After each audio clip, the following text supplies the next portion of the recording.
어떻게 또 물리학을 전공하다가 또 철학으로 넘어가시니 그 이유가 궁금합니다. 예, 그 물리학하고 철학은 사실 이제 굉장히 상통을 합니다. 우주의 근본 이치가 뭔가를 탐구하는 그런 학문이라는 점에서 굉장히 저는 상통점이 있다고 생각하고요. 다만 이제 제가 물리학에서 철학으로 바꾸게 된 이유는 물리학은 일단 세계를 수와 양으로 기술하고자 합니다.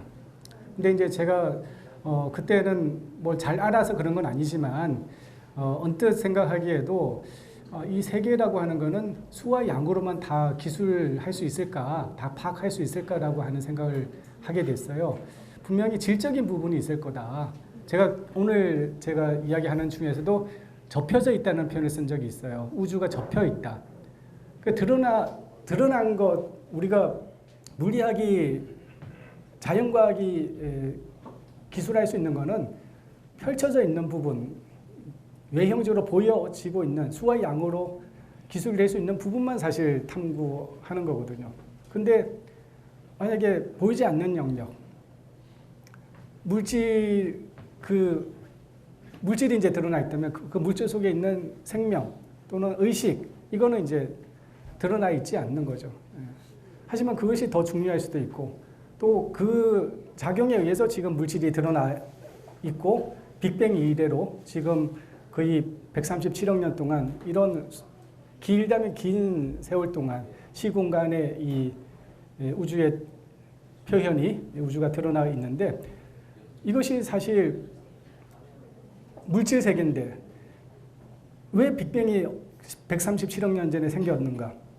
또 왜 그런 어떤 이 물질의 진화 과정에서 어느 순간에 생명이 탄생하고 어느 또 시점에 의식이라고 하는 현상이 나타났는가? 이것은 지금도 규명을 못하고 있습니다. 그건 물질로만 세계를 보기 때문에 그렇거든요. 하지만 좀 더 통합적으로 본다면 그 물질이 드러나게 된 이유들, 그 빅뱅의 이유. 그래서 자연과학도 틀린 게 아니라 자연과학도 맞지만 일면만을 보고 있다. 그래서 그 수와 양으로 다 기술되지 않는 그 질적인 측면들, 그것이 이제 생명과 의식의 영역이라고 저는 생각합니다. 그래서 그 물질과 생명과 의식을 통합적으로 볼 수 있는 그런 세계관이 저는 필요하겠다라고 생각하고 저는 지금 의암 손병희 선생의 그 성령 출세의 깨달음이 바로 그것에 대한 깨달음이다라는 겁니다. 그래서 이 우주라고 하는 것이 이 드러난 이 물질적 세계가 바로 영의 표현이다라고 하는 것이 그분의 핵심 깨달음이라고 제가 이야기를 하는 겁니다. 인도 오로빌에서 계속 글을 썼는데 또 가실 계획인 것 같은데. 예. 네, 그 인도 오로빌은 아까 제가 앞에 잠시 언급한 바가 있는데요. 공동체입니다. 공동체. 네, 생태 영성 공동체라고 할 수 있습니다. 세계에서 제일 큰 공동체인데요. 지금 3,000명 정도가 거주하고 있습니다. 전 세계에서 한 80개국의 세계 시민들이 같이 살고 있는 국제 도시이기도 합니다. 지금 한 50년 정도 됐고요.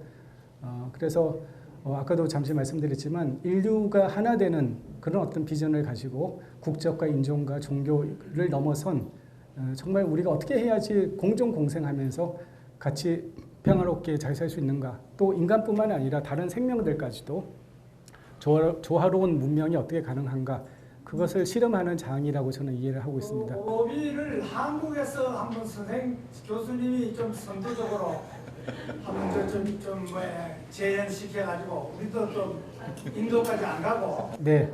좀 예. 그런 공동체 체험을 좀 할 수 있도록. 좋으신 말씀입니다. 사실 1920년대에 우리 그 천도교 선배들이 그것을 한번 구현하려고 했던 적이 있었죠. 그리고 그 이전에도 동학은 원래 이제 궁궁촌이라고 하는 그런 어떤 공동체에 대한 이상을 가지고 있기도 했습니다. 그리고 1920년 말에 만주에서 그런 실험들이 있었다고 제가 들었어요. 저도 역시 그런 동학 공동체에 대한 관심을 가지고 사실 그 인도 오로빌을 좀 경험하고 있습니다. 앞으로 한국의 그런 공동체가 정말 나와서 우리 대한민국이 훨씬 더 지금 품격 있는 또 거룩한 그런 인격적 완성과 더불어서 그런 사회가 되기를 정말 저는 바라고 있습니다. 네, 완전히 가는 거 아니고요. 이제 몇 년 공부하고 저에게는 유학이라고 생각을 하고 있습니다. 그래서 몇 년 가서 제대로 좀 배워와 가지고 여기서 한번 펼치겠습니다. 많이 도와주십시오. 어떻게 손병희의 그 철학이 이어졌는지. 네, 좋은 질문 감사드립니다.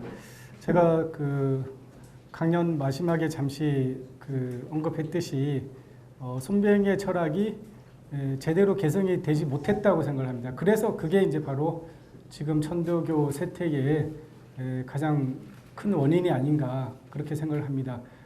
왜냐하면 아까 제가 손병희 철학을 세 가지 요약하면서 몸 공부와 마음 공부, 성품 공부를 겸해야 된다. 그렇게 해서 그런 어떤 조화로운 수행을 통해서 진짜 어떤 인격적인 거룩함을 드러내야 되는데 1920년 이후에 우리 천도교 선배들이 굉장히 애를 썼습니다. 전 그분들의 어떤 노력에 대해서 정말로 존경을 하고 그렇게 하기도 쉽지는 않다고 생각합니다만 그렇지만 이제 수도를 할 겨를이 없었어요. 그분들이. 그래서 손병희 선생은 성신쌍전, 수도를 겸해서 사회적 실천, 정치적 실천을 해야 된다고 했는데 그 수도의 힘이 좀 부족한 상황에서 하다 보니까 때로는 마음을 상하기도 하고 또 지치기도 하고 또 그것이 서양에서 추구했던 이성을 통해서 세상을 바꾸려고 했던 그것을 넘어서지 못한 결국 동학이든 또 인도의 사상은 이성 너머의 영성과 신비를 통해서 어떤 그걸 이제 동양에서는 덕이라고 하는 거죠. 내적인 힘입니다. 어떤 천도의 진리를 깨달은 자가 얻게 된 내적인 힘 그것을 통해서 사람을 감화시키고 사회를 감화시키는 그래서 자도 아니고 우도 아니고 그것을 넘어서서 사회주의와 자본주의를 넘어서서 새로운 문명의 비전을 제시하려고 했던 것이 저는 동학이고 천도교였고 역시 저는 인도의 그 수료 오로빈도가 추구했던 것이 그렇다고 봅니다. 그렇지만 그것이 제대로 이해되지 못함으로써 천도교 당시 청년 지도자들이 애는 썼지만 손병희 선생의 그런 어떤 성신상전이라든지 또는 성심신 공부를 겸해야 된다. 또 그럼에도 불구하고 시천주의 그 강령 강화 체험 그것을 통해서 힘을 얻어야 되고 하늘의 힘을 얻어야 되고 하늘의 지혜를 얻어야 된다. 그걸 얻어서 실천해야 되는 건데 그걸 얻지 못한 거죠. 비유를 들면 이런 겁니다. 우리가 그냥 이제 걸어가도 되는데 수레를 비유를 들면 수레라고 하는 거는 이제 인간이 두 다리로 걸어가는 게 아니라 말하고 수레를 연결해서 말의 힘으로 가는 거죠. 그게 바로 하늘과 나를 연결하는 겁니다. 내가 나 혼자도 물론 살 수는 있지만 하늘의 힘과 지혜를 빌린다고 하는 거는 그걸 이제 아까 기화지신 수 선생님 강조했던 기화지신을 얻는다고 하는 건 뭐냐면 나의 수레를 말에 연결시켜서 이제 말의 힘과 말의 그 에너지를 통해서 가는 그 어떤 것을 터득한다는 겁니다. 근데 이게 돼야지 이제 비로소 종교가 되는 거거든요. 이것을 이야기한 건데 기독교는 말은 하지만 사실은 그걸 잘 못하고 있다고 비판을 하는 겁니다. 수은 선생이. 그런데 수은 선생이 비로소 강령지법을 깨달아서 하늘의 힘과 하늘의 지혜로서 하지만 운전은 누가 하냐? 내가 하는 거죠. 수레를 모는 사람은 내가 모는 거예요. 그래서 내가 그 말고삐를 딱 잡고 정말로 잠들지 않고 혼미하지 않고 정말로 그 수레를 잘 잡고 있는 그 상태를 수은 선생은 수심전기라고 한 겁니다. 수심전기를 통해서 말고삐를 제대로 잡고 네가 주인이 돼서 운전하라는 거예요. 자동차로 비유를 할 수도 있습니다. 시동을 걸어서 이제 인간의 힘이 아니라 기계의 힘으로 가되 운전의 주체는 누구냐? 나라는 거예요. 그리고 이제 내비게이션을 켜서 그 하늘이 제시하는 그 목적을 향해서 하늘이 제시해주는 그 지혜를 비전을 향해서 가라는 거예요. 이게 돼야지 비로소 천도교의 수도가 되는 겁니다. 그래서 나의 힘이 인간의 힘이 아니라 하늘의 힘으로, 하늘의 지혜로. 하지만 운전의 주체는 내가 돼서 가는 이 신앙이 천도교가 추구했던 신앙이고 손배 선생님이 이야기했던 철학이에요.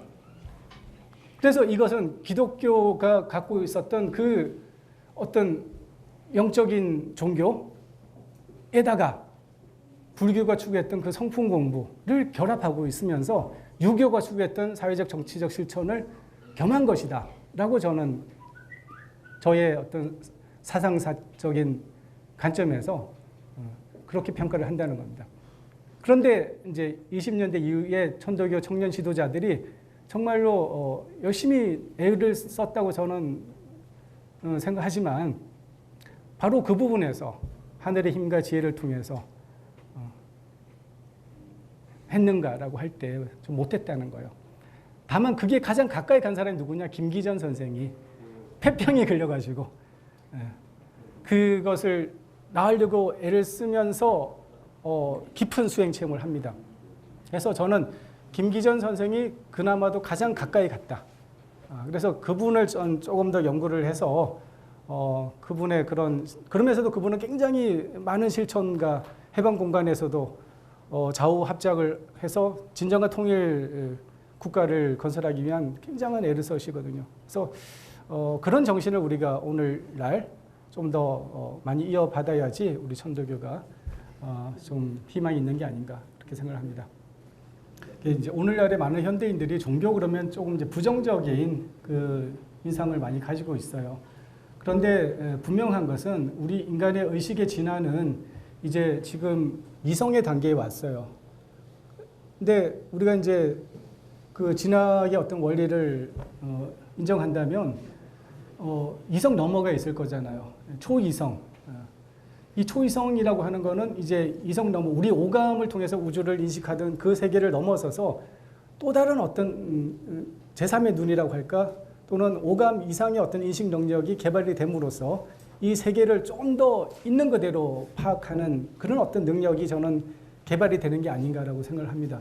그런 능력을 통괄해서 이야기하자면 저는 영성이라고 이렇게 표현을 할 수 있다고 봅니다. 이성 너머의 초감각적 인식 능력을 저는 영성이라고 그렇게 좀 정의를 하고 싶어요. 그러면 이제 그 영성의 눈으로 볼 때는 우리가 지금 이렇게 지금은 분리되어 있는 것을 느끼지만 우리가 다 이어져 있다는 거죠. 지금 이 공간이 그냥 텅 비어 있는 것지만 이 공간에 생명 에너지로 가득 차 있고 수많은 의식의 어떤 그런 장으로 가득 차 있다는 겁니다. 이 안에는 어쩌면 지금 손명희 선생님께서 영으로 임재해 있다고 저는 믿습니다. 그렇게. 손명희 선생님만 계신 게 아니라 수많은 성인들이 지금 이 자리에 있습니다. 불교 법화경 보신 분 알겠지만 맨 앞에 뭐가 있어요? 한 2페이지에 걸쳐서 수많은 천인들이 석가모니 부처의 설법을 듣기 위해서 앉아 있는 그 수많은 존재들을 거론하거든요. 그게 저는 어쩌면은 실제라는 생각이 들어요. 더 우리가 지금 눈으로 보는 실제보다 더 깊은 실제 속에서는 우리는 이 공간 안에 더 깊은 어떤 차원의 또 어떤 존재들과 사실 같이 공존하고 있다라고 저는 생각을 합니다. 부모님이 돌아가셨지만 돌아가신 게 아니다. 내 옆에 그대로 계시다. 또는 내 안에 계시다. 이게 사실 해월 선생의 향하설이의 깨달음이었고 저는 그것이 역시 손배희 선생에 와서 성령 출세, 죽는다고 어디 천국 지옥 가는 게 아니라는 거죠. 본래의 어떤 우주 본체로 돌아간다고 한 다음에 돌아가는 거지만 그 우주 본체가 그렇다고 저 세계가 아니라는 거죠. 여기 같이 있는 거거든요. 그러니까 이 공간이 우주이기 때문에 그래서 합일되어 있지만 다시 이 우주로 표현이 됐다고 하는 게 성령 출세입니다. 부모님이 돌아가셔서 영이 어디 가 있는 게 아니라 지금 여기 같이 계시다. 또 내 안에 정신과 혈맥으로서 같이 임재해 있다. 라고 하는 자각이 저는 굉장히 중요하다고 생각합니다. 그래서 이성 너머의 영성을 이야기해야 되고 이제 그런 시대가 오고 있다는 겁니다.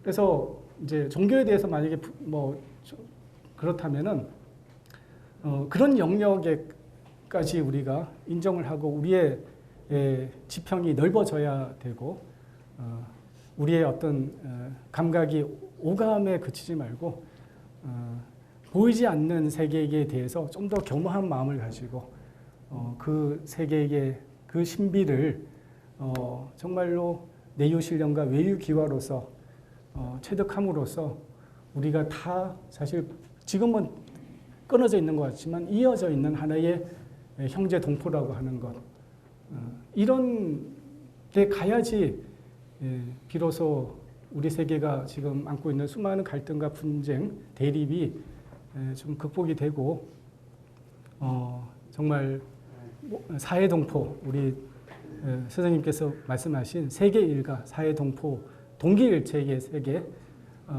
아까 그 오르빌에서는 이제 휴먼 유니티라고 하는데 그게 동학적 용어로는 동기일체 아니겠습니까? 동기일체의 그 세상이 저는 오고 있다. 그래서 이성과 영성 또 철학과 종교 근대와 또는 탈근대 이런 것들을 너무 이분법적으로 나누지 말고 참된 신앙, 참된 신앙은 무조건 하늘을 숭배하는 그게 아니고 그 단계에서 이제 한 걸음 더 나아가서 내 안에 있는 하늘을 발견하고 또 그 하늘이 저 위에만 계신 게 아니라 이 우주 속에 가득 차 있고 또 자연 속에 가득 차 있고 지금 이 공간 안에도 사실은 하나님의 그 의식이 우주 의식이 하느님이 사실은 계시다라고 하는 그리고 내 안에도 계시다고 하는 이 자각이 저는 우리 수은 선생님의 자각이고 또 오늘 의암 손매 선생님의 자각이라고 생각합니다. 그래서 그런 어떤 영성을 통해서 이제 새로운 문명을 만들자라는 거죠. 서양의 이성 갖고는 이젠 좋은 세계가 만들어지지 않는다는 것이 우리가 19세기, 20세기의 경험입니다. 그러면은 다시 인도는 인도의 고대 지혜를 통해서 우리 동아시아가 가지고 있었던 이 천도의 지혜를 통해서 그렇지만 서양을 또 그렇다고 이렇게 부정하는 게 아니라 서양을 수용하되 우리 고대 동양의 지혜와 영성을 통해서 정말 동서가 융합하고 동서를 넘어선 새로운 세상의 비전을 제시했던 것이 개벽이고 동학이고 천도교였다. 근데 그것이 사실 우리 천도교인조차도 제대로 그걸 이해를 못하고 있으니 지금 세상 사람들이 알아달라고 하는 거는 말이 안 되는 거죠. 그래서 저는 이제 시작이다. 그렇게 생각을 합니다. 그래서 조금 더 우리가 넓은 인식과 깊은 수도를 통해서 이 손명희 선생님이 추구했던 그 길에 같이 했으면 좋겠습니다. 고맙습니다.